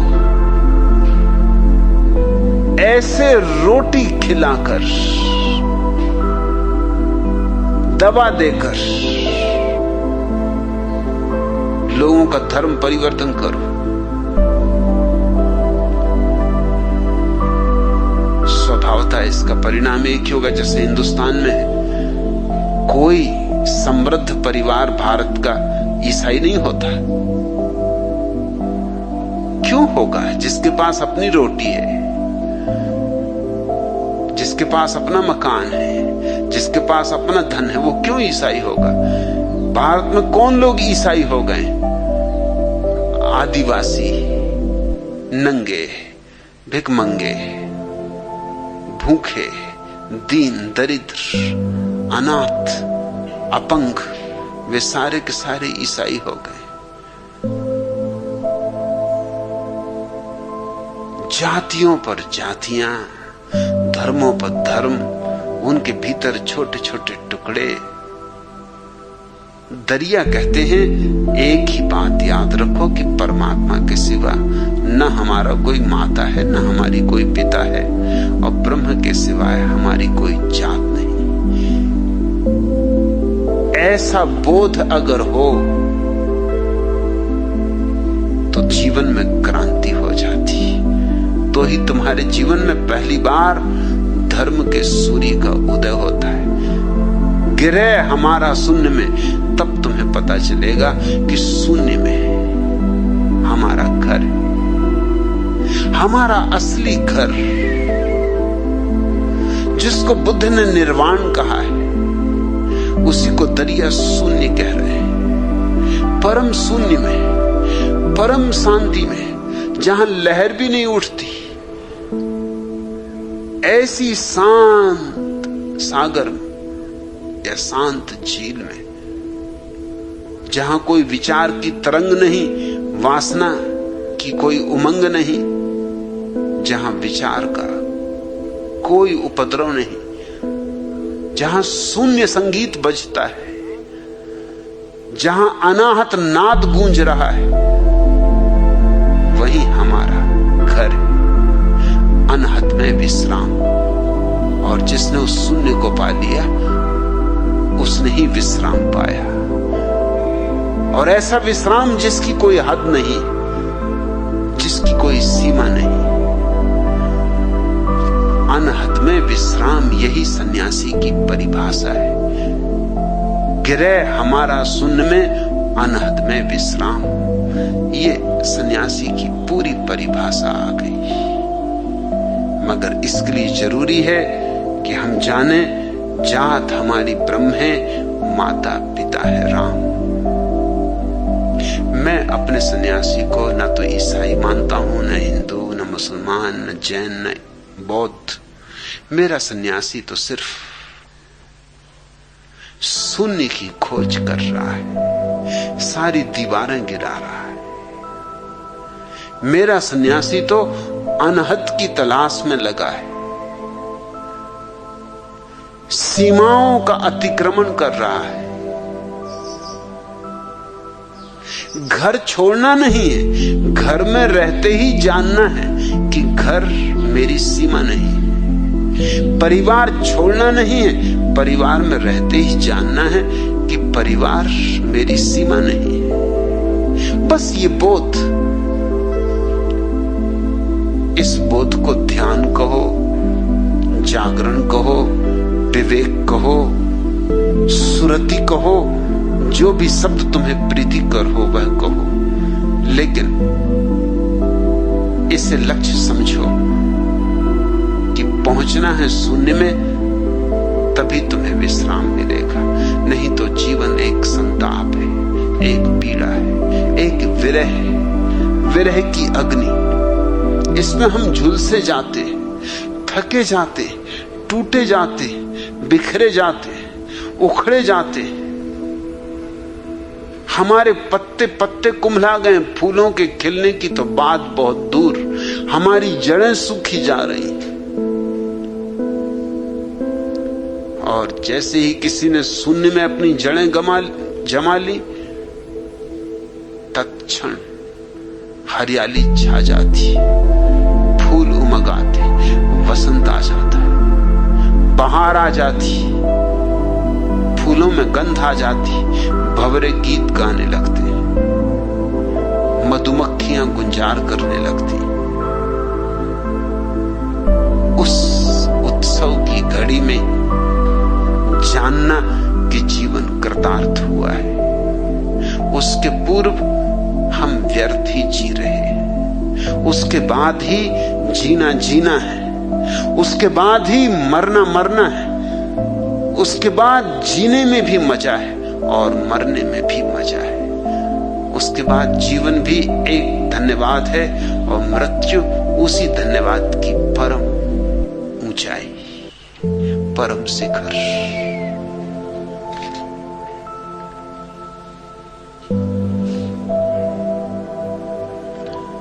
दूसरा प्रश्न, भगवान, क्या किसी संत के दिए हुए मंत्र को दोहराने से हम मुक्ति नहीं पा सकते? बेशक वह संत जीवित हो या नहीं, अगर मुक्ति नहीं तो कुछ अधिक आध्यात्मिक विकास तो होगा या नहीं? और क्या यह सच है कि कभी कोई मंत्र के शब्दों का मतलब जानने की कोशिश नहीं करनी चाहिए, क्योंकि मतलब जानने से तो सिर्फ यही होगा कि मन सोच विचार और कल्पना में भाग लेने लगेगा। मैं इसलिए ये सवाल पूछ रहा हूं क्योंकि मैंने सुना है कि आप मंत्र के बहुत खिलाफ हैं और कहते हैं कि मंत्र जपना सिर्फ बेवकूफों और मूर्खों के लिए है। नवल किशोर डीडी।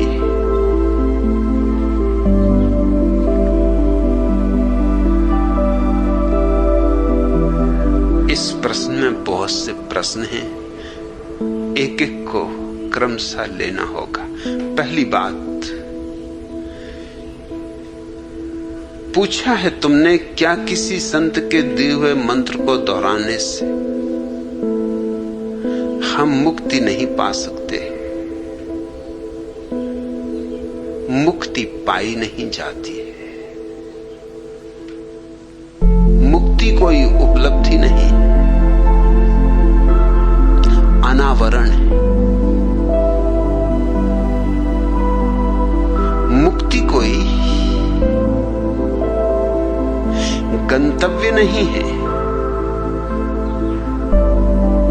कोई दूर की मंजिल नहीं है जहां तक चल के पहुंचना है।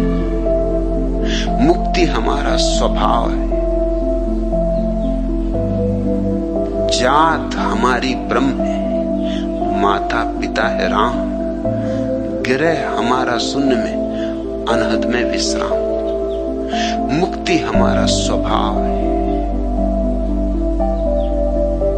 इसलिए मुक्ति को पाने की भाषा में मत सोचना। पाने की भाषा लोभ की भाषा है, और जहां लोभ है वहां मुक्ति नहीं। अलोभ मुक्ति की आधारशिला है।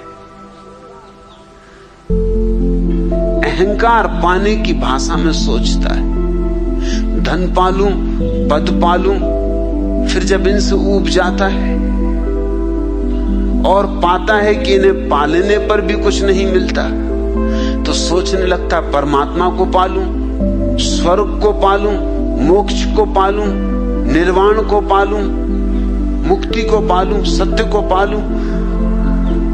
विषय तो बदल गए, धन नहीं, पद नहीं, धन की जगह ध्यान आ गया, पद की जगह परमात्मा आ गया। लेकिन तुम नहीं बदले, विषय बदल गए। वासना तो वही की वही रही, पाने की। क्या पाना चाहते हो इससे फर्क नहीं पड़ता।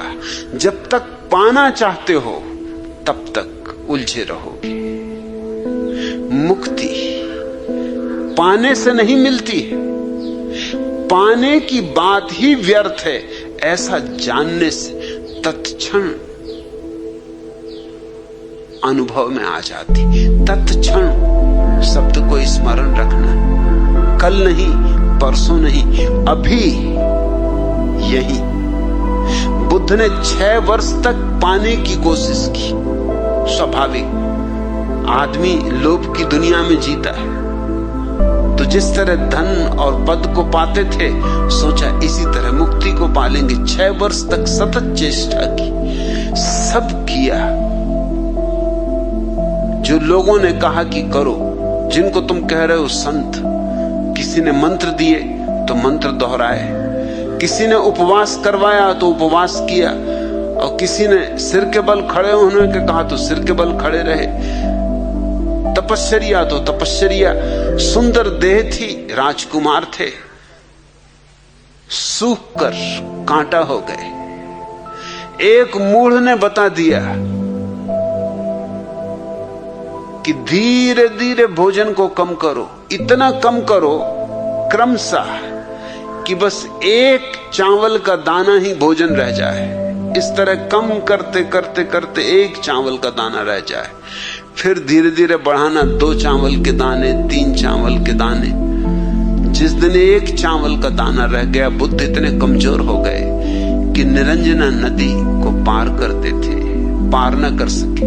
मैं निरंजना को देखने गया था सिर्फ इसीलिए कि कैसी नदी है जिसको बुद्ध पार न कर सके। भवसागर पार कर गए और निरंजना पार न कर सके। देखा तो बहुत चौंका, नदी नहीं है, नाला है। गर्मी के दिन थे, बिल्कुल सूखा था। कोई भी पार कर जाए, छोटा बच्चा पार कर जाए, कोई तैरने वगैरह की भी जरूरत नहीं थी। घुटने घुटने पानी भी नहीं था। ये बुद्ध क्यों पार नहीं कर सके? कमजोर इतने हो गए थे कि निरंजना के किनारे पर एक वृक्ष की जड़ को पकड़ के किसी तरह अपने को अटकाए रहे।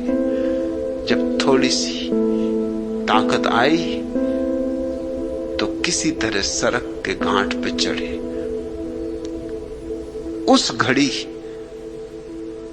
वृक्ष की जड़ को पकड़े हुए उन्हें यह ख्याल आया कि ये मैंने क्या किया। देह भी गंवा बैठा, आत्मा तो मिली नहीं। और मैंने ये कभी सोचा ही नहीं कि देह को गंवाने से आत्मा के मिलने का तर्क क्या है। निरंजना नदी तो पार नहीं कर सकता हूं, ये छोटी सी नदी, तो ये जीवन का इतना बड़ा भवसागर कैसे पार करूंगा। ये घटना बड़ी क्रांतिकारी सिद्ध हुई। उन्होंने उसी क्षण वो जो 6 साल व्यर्थ की दौड़ धूप की थी छोड़ दी। धन और पद की दौड़ तो पहले ही छोड़ चुके थे। उस संध्या मोक्ष की दौड़ भी छोड़ दी। नवल किशोर, ये घटना बहुत विचारणीय है। दौड़ ही ना रही। उस सांझ जब वो सोए, पूर्णिमा की रात थी और चित्त पहली दफा अनहत के विश्राम को उपलब्ध हुआ था, क्योंकि जहां दौड़ नहीं वहां विश्राम है। चाहे शरीर से ना भी दौड़ो, अगर मन से भी दौड़ रहे हो तो भी तो थकान होती, मन भी तो थकता है। अब कोई दौड़ ही ना थी, कुछ पाना ही ना था, सब व्यर्थ है, कुछ भी पाना नहीं। जो है जैसा है उससे ही राजी हो रहे। इसको बुद्ध ने तथाता कहा है। जो है जैसा है ठीक है। उस संध्या तथाता के इस भाव में ही सोए। बाद में कहा कि वो पहली रात थी जब सच में मैं सोया। विश्राम परिपूर्ण था, एक सपना भी ना आया, क्योंकि जब चाह ही ना रही तो सपने कहां से आए। सपने तो चाह की ही छाया है जो नींद में पड़ती। दिन में जो चाह है, रात वही सपना है। एक सपना नहीं। और सुबह जब आंख खुली तो कहा बाद में कि ऐसा विश्राम कभी पाया ही न था। ऐसी शांति छाई थी, रोआ रोआ विराम में था, विश्राम में था। न कुछ करना था, न कहीं जाना था, न कुछ पाना था। सब मोह छूट गए, संसार के भी और परलोक के भी। और तभी देखा कि रात का आखिरी तारा डूब रहा है। जैसे जैसे वो तारा डूबा, वैसे वैसे ही भीतर अगर कोई कहीं धूमिल सी रेखा भी रह गई होगी लोभ की, वो भी विलुप्त हो गई। आखिरी तारे के डूबने के साथ ही बुद्ध को महापरिनिर्वाण उपलब्ध हुआ। अनंत में विश्राम पाया। गिरह हमारा शून्य में घर मिल गया।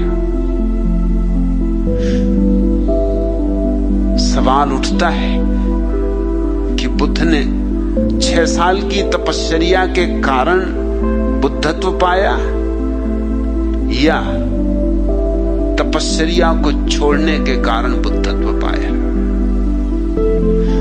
2500 वर्षों में बौद्ध विचारक इस पर मंत्रणा करते रहे, विचारना करते रहे, विवाद करते रहे। मेरे हिसाब में विवाद व्यर्थ है। दोनों ही बातें उपयोगी है। वो 6 वर्ष जो तपश्चर्या की थी उसका भी हाथ है, पाने में नहीं। पाया तो तपश्चर्या को छोड़कर, लेकिन तपश्चर्या का हाथ है तपश्चर्या को छुड़ाने में।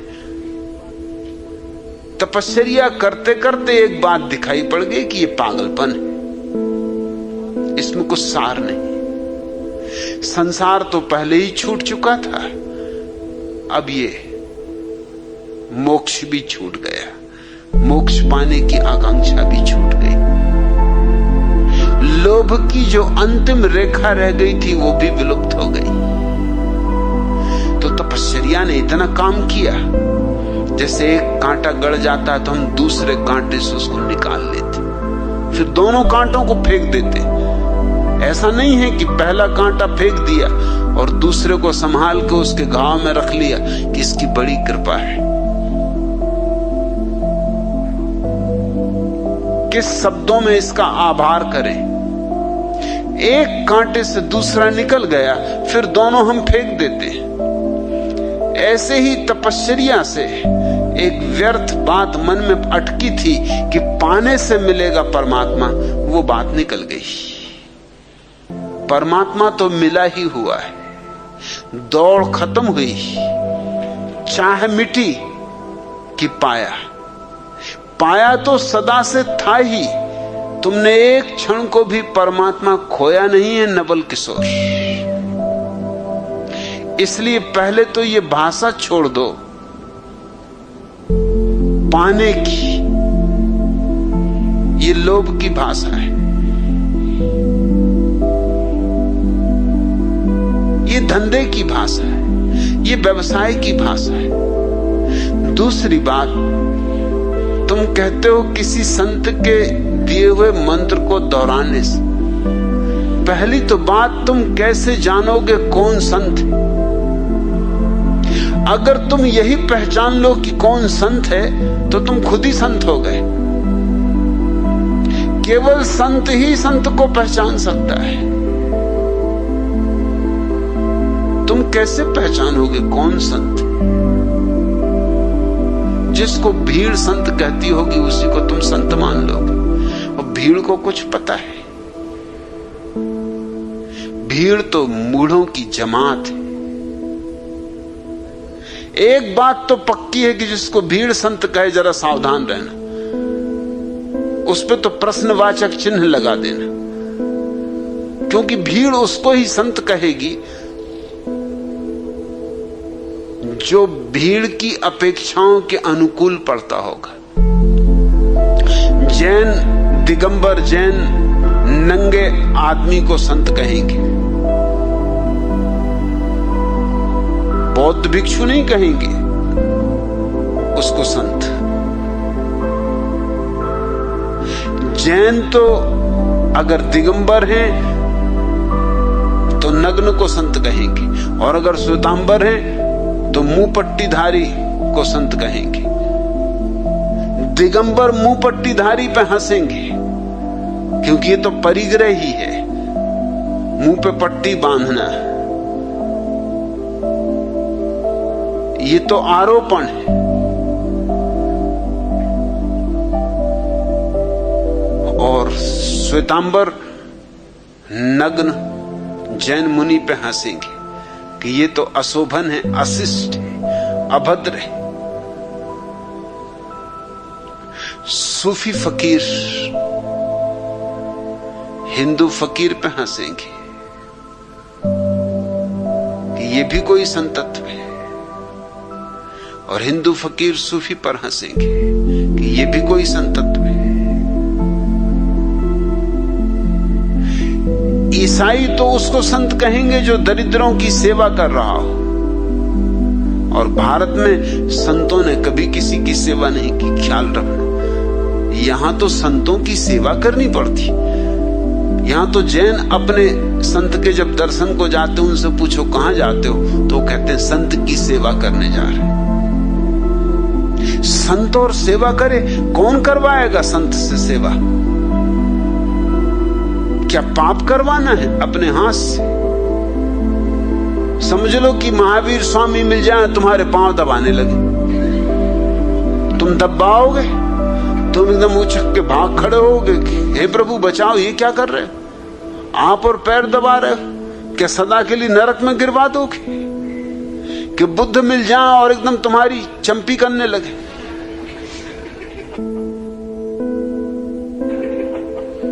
मुफ्त भी करा तो तुम कहोगे कि नहीं भैया नहीं करवाना। अरे हम आपकी चंपी करेंगे, आप हमारी चंपी करें। भगवान बुद्ध और चंपी करें? कभी नहीं, होने नहीं देंगे। लेकिन ईसाइयों की परिभाषा संत की वही है जो तुम्हारे पैर दबाए, जो तुम्हारी सेवा करे। ईसाइयों के हिसाब से जीसस संत है क्योंकि उन्होंने मनुष्य के उद्धार के लिए अपना जीवन दे दिया। महावीर क्या खाक संत है? ईसाइयों के हिसाब से किया क्या मनुष्य जाति के लिए?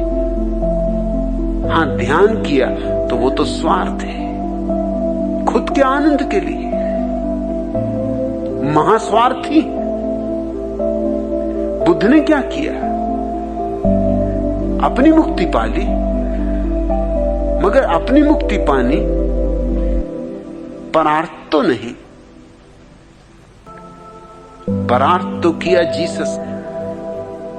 सूली पे लटक गए, अपने जान गंवा दी मनुष्य के उद्धार के लिए।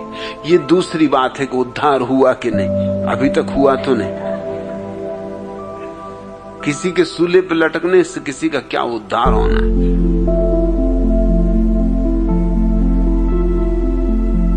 महावीर अपने बाल नोचते थे, केस लुंज करते थे, और बौद्ध भिक्षु हंसते थे कि ये पागलपन। और बौद्ध भिक्षु की बात में भी अर्थ है, क्योंकि अक्सर स्त्रियां जब पगलाती हैं तो बाल खींचती। तुमने देखे होगा कि स्त्री रूठ जाती एकदम बाल नोचने लगती। अगर पागल खाने में जाओ तो तुमको कई पागल मिलेंगे जो बाल नोचते। बाल नोचना कुछ पागलपन का हिस्सा है। तो बौद्धों को तो लगा कि महावीर का दिमाग कुछ खराब, बाल नोचना। लेकिन महावीर को मानने वाला मानता है कि महावीर का त्याग परम है। वो उस्तरे का भी उपयोग नहीं करते। अब ये क्या उस्तरे को रखे फिरना? उस्तरा वैसे भी घातक, कहीं किसी पे गुस्सा आ जाए और गर्दन काट दो, या खुद ही पे निराशा आ जाए और गर्दन काट लो। फिर दूसरी बात ये कि उस्तरे पे निर्भर होना, वस्तु पे निर्भर होना है। महावीर तो वस्तु मुक्त है, वो तो किसी तरह की पर निर्भरता नहीं मानते।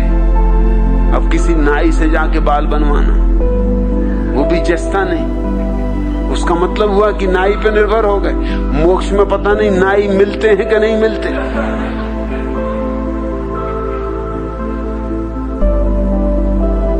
अपने बाल खुद ही लौंच ली, ये स्वावलंबन है तो स्वावलंबन साफ लगता है। तुम किसको संत कहते हो? संत की तुम्हारी परिभाषा क्या है? परिभाषा तुमने पाई कहां से? तुम्हारे आसपास जो भीड़ होगी वही तुम्हें परिभाषा दे देती कि इस तरह का आदमी संत होता है। एक बार भोजन करता हो तो संत, इस तरह बैठता हो, इस तरह उठता हो तो संत। भीड़ की अपेक्षाएं जो पूरी करता वो उस भीड़ के लिए संत।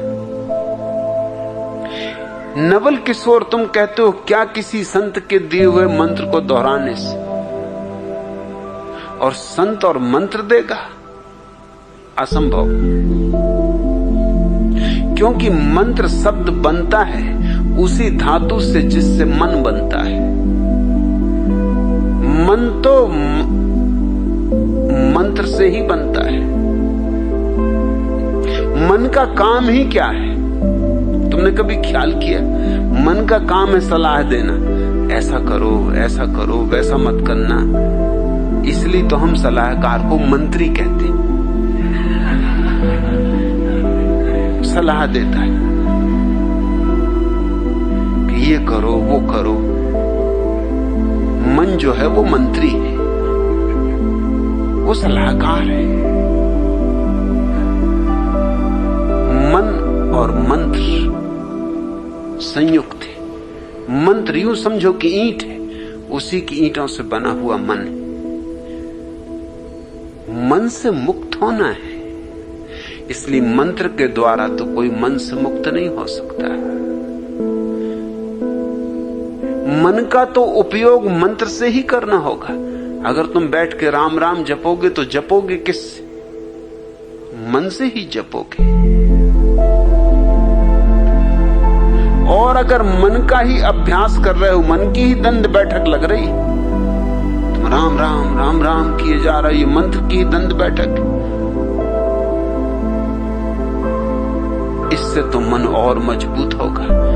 मन से मन मजबूत होता है, और जितना मन मजबूत होता है उतना ही तुम्हारे और तुम्हारी आत्मा के बीच बाधा खड़ी होती है। इसलिए कोई संत मंत्र नहीं देगा, संत तो तुम्हारे मंत्र को ही छीन लेगा और तुम्हारे मन को भी छीन लेगा। संत तो तुम्हें रास्ता बताएगा मन के पार जाने का। हाँ, अगर तुम्हें मन की शक्तियों को बढ़ाना है, आध्यात्मिक शक्तियों का नाम मत लेना।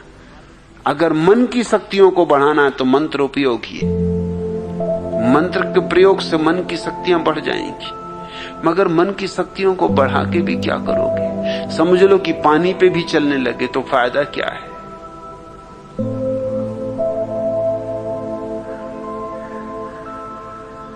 वर्षों की मेहनत के बाद अगर पानी पे भी चलने लगे और कांच भी चबाने लगे तो कोई कांच का नाश्ता करना है? और पानी पे चलने के लिए नावें हैं और सरलता से तैरना सीख सकते हो। लकड़ी की जरा सी डोंगी काम दे देती है, उसके लिए वर्षों की मेहनत करना और पानी पे चलना सीखना। और कांच चबाना किस लिए? क्या फालतू बोतलें वगैरह फेंकने में बहुत दिल दुखता है कि कैसी बहुमूल्य चीजें फेंकी जा रही? अरे आज अगर मंत्र सिद्ध होते चबा लेते। क्या करोगे अगर दूसरों के विचार भी पढ़ने लगे? अपने ही विचार पढ़ के कुछ नहीं मिला, दूसरे का विचार पढ़ के क्या मिलेगा? और कचरा अपना ही काफी है, और दूसरे का कचरा और लेके क्या करोगे? दूसरा अपने विचारों से मुक्त होना चाह रहा है और तुम उसके विचार पढ़ने को उत्सुक हो। मंत्र से मन की शक्तियां जरूर बढ़ सकती। क्यों? क्योंकि मंत्र एक खास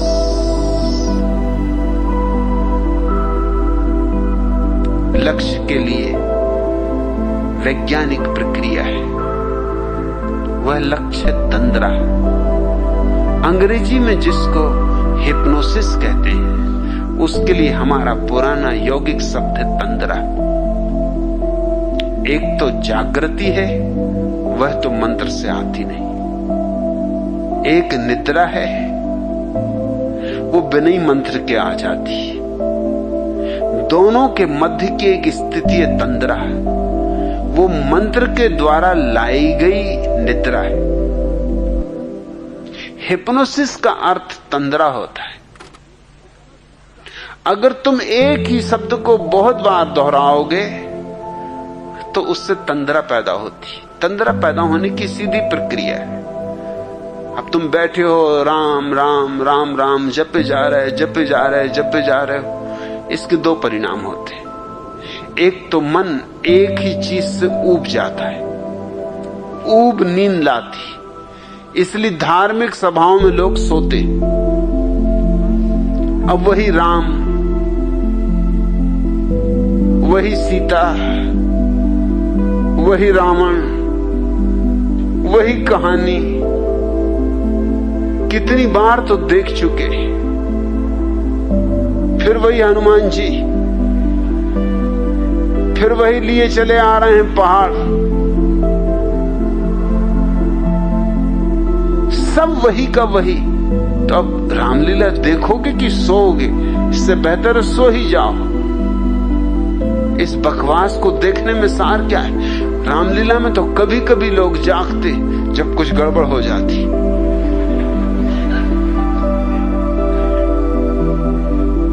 जैसे ऐसा हुआ एक बार,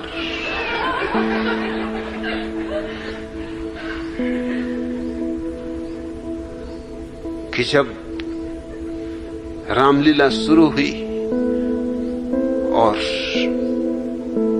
सीता का स्वयंवर रचा गया, तो कहानी यूं है कि खबर आती है लंका से कि हे रावण, तेरी लंका में आग लगी। तो रावण भागता है।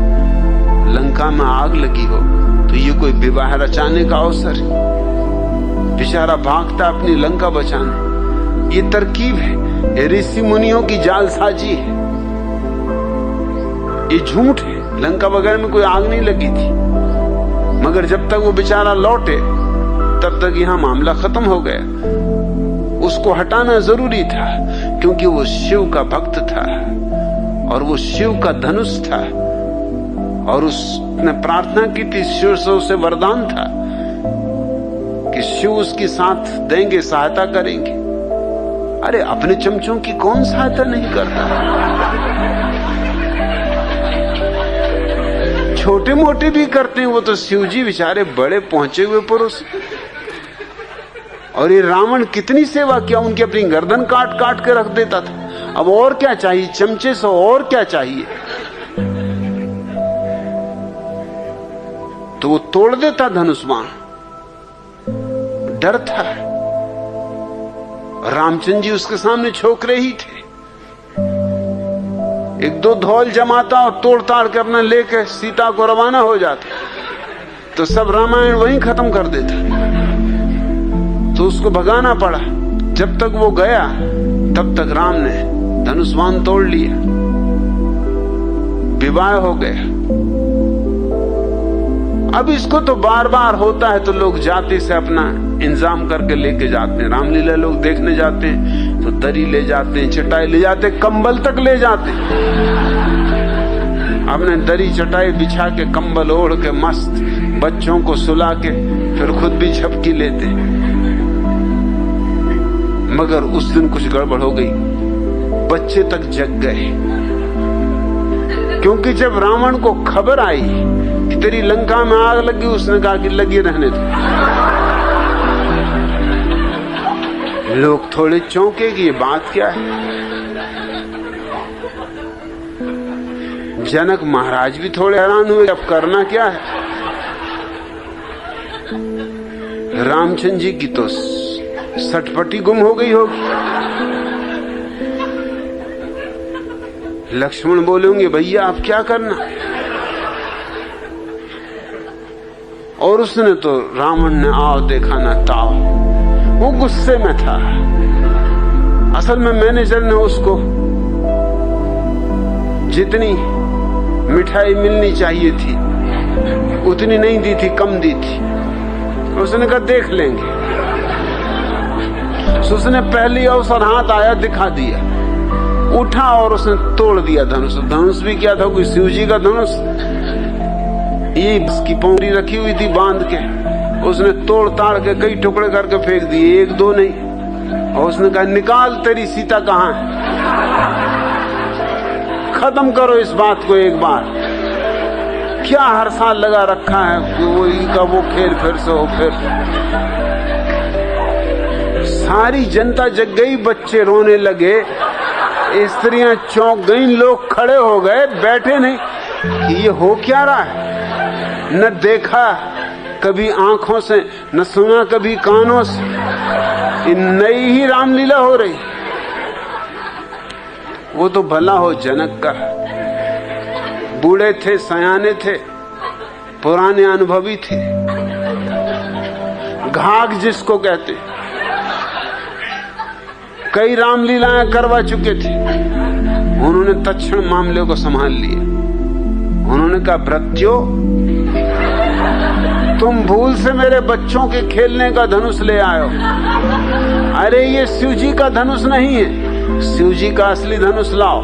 पर्दा गिराया, धक्का देके किसी तरह रावण को हटाया, दूसरा धनुष बाण लाया गया, और दूसरे आदमी को रावण बना के लाया गया। जनता बड़ी चौंकी की, रावण तो दूसरे मालूम होते। वो पुराना पहलवान कहाँ है? उसको तो 4 आदमी पकड़े अंदर बैठे, वो भीतर से चिल्ला रहा, जी मैं धनुष्बाण तोड़ूंगा, आज मामला खत्म ही कर देना, रफा दफा।